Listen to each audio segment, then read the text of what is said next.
মন্দিরের ছবি কেন দিবে? মসজিদ বাদ দিয়ে মন্দির দেওয়া হয়েছে। আমি নিজেও হিন্দু ছিলাম। আমার প্রশ্ন হলো, আমরা যখন নামাজ পড়ি সেই সময় আমাদের পকেটে টাকা থাকে, সেই টাকায় অনেক মানুষের ছবি থাকে, মন্দির থাকে, মূর্তি থাকে, আরো অনেক কিছুই। এমন টাকা পকেটে থাকলে আমাদের কি নামাজ হবে? ভাই প্রশ্ন করলেন যে বেশিরভাগ লোকের নামাজ পড়ার সময় পকেটে টাকার নোট থাকে, আর প্রায় সবগুলো নোটে বিভিন্ন ছবি থাকে, ফটোগ্রাফ বা মানুষের ছবি।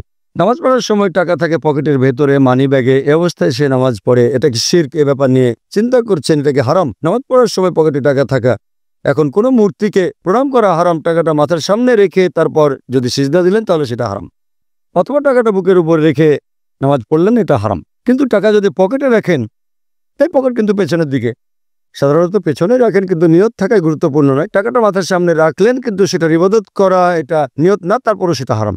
বলছেন এই মূর্তিকে প্রণাম করা আমার উদ্দেশ্য না, তারপরেও করছেন, সেটা হারাম। নিয়ত গুরুত্বপূর্ণ, তবে তার পাশাপাশি কাজটাও গুরুত্বপূর্ণ। কিন্তু যদি টাকা রাখেন মানি ব্যাগে, বেশিরভাগ ক্ষেত্রে থাকবে পেছনে, পেছন দিকে কি ইবাদত করবে? ঠিক 1 নম্বর পয়েন্ট, এটা থাকে পেছনে। বুক পকেটে থাকলে হার্টের কাছাকাছি থাকবে। টাকা যদি না দেখা যায় তাহলে কোনো সমস্যা নেই।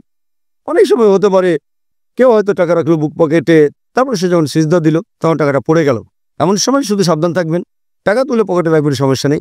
এমন না যে নড়তে পারবেন না। আপনার সামনে ভুল কোনো কিছু হলে কেউ আপনার সামনে দিয়ে গেলে তাকে থামাতে পারেন। হাদিস বলছে দরকার হলে জোর করে থামাও। ঠিক যদি এরকম কোনো কিছু হয়, হতে পারে পকেটে ছিল আর সিজদার সময় পড়ে গেল একটা ফটোগ্রাফ, এবার প্যান্টের পকেটে রাখেন যেন আর না পড়ে, তাহলে প্রত্যেক সিজদায় আপনাকে ওঠানামা করতে হবে, একটু সাবধান থাকবেন। যদি এমনিতে আপনার পকেটে থাকে তাহলে কোনো সমস্যা নেই, শিরক হবে না, আপনি ভালোভাবে নামাজ পড়তে পারবেন। তবে টাকাটা যেন আপনার সামনে না থাকে, দেখা না যায়, পকেটে রাখেন, শার্টের অথবা প্যান্টের, সমস্যা নেই। আশা করি উত্তরটা পেয়েছেন।